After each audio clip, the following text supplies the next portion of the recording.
दोस्तों आप लोग देख रहे हैं प्रो बाइस 1 मिलियन। तो फिर से एक बार स्वागत है प्रो बाइस 1 मिलियन में। तो आप सबको बता दें कि समय का सबसे बड़ा फिल्म था खेसारी लाल यादव का मेहंदी लगा कर रखना 3, जो कि सिनेमा हॉल में हाउसफुल चल रहा था। फाइनली वो फिल्म आप सबके मोबाइल के यूट्यूब में आ चुका है, जो कि रिलीज़ कर दिया गया है यूट्यूब में।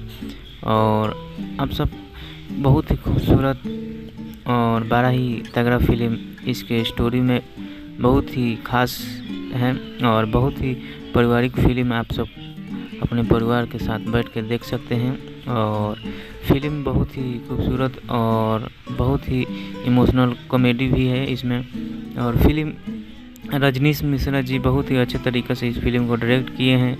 और अच्छे अप्सरा साई जो फिल्म में हीरोइन हैं खेसारी लाल यादव और नीलकमल सिंह, जो एक साथ देखने को फिल्म में मिलेंगे।